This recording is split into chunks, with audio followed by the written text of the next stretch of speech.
After an 0-4 start, Dennis Allen out as the head coach of the Oakland Raiders. Who are they going to replace him with?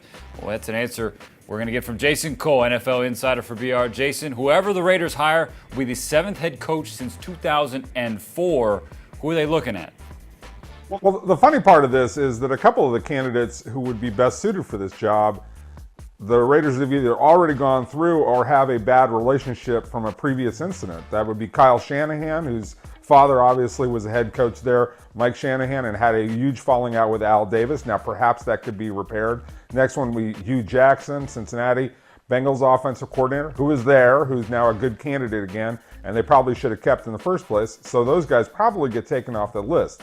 That leaves you with 3 really strong possibilities. I'll start in Atlanta. This is the guy I like the best, Dirk Cutter, the offensive coordinator there, who I think has the imagination and the personality to rebuild this team. The second one would be David Shaw, has ties to the Oakland Raiders, has worked there. His father was a longtime assistant there.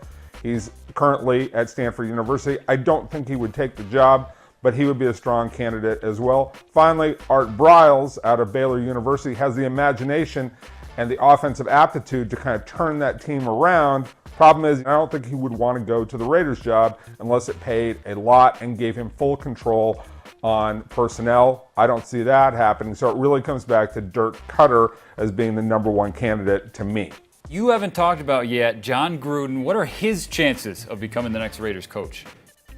Look, actually, when you talk about Gruden, and we should have probably said it from the top, he would be the highest profile, perhaps the number 1 candidate, depending on Mark Davis's state of mind where he is in this decision-making process.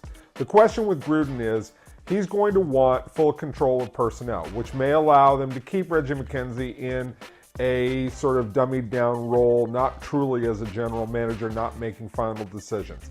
So if they can come to grips with how do they want to run the front office and allow Gruden to have that kind of say, and they can pay Gruden the kind of money that he would want to come back to coaching, maybe it happens. I will say this, I'm not sure what other places at this point in time would really want Gruden under those kinds of terms. So a marriage between, or a remarriage in this case, between the Raiders and Gruden is a possibility if you can kind of bring the sides together and get them through a bunch of different issues. Would any coach want this job? Look, there's only 32 of these jobs. I mean, I love it when people say, does anybody want this job? It's not the top of the priority list. It's not. But you're talking about, men with gigantic egos, the gigantic belief in themselves that they can get something done, and the desire to be a head coach. You put that together, there's going to be plenty of candidates for this job.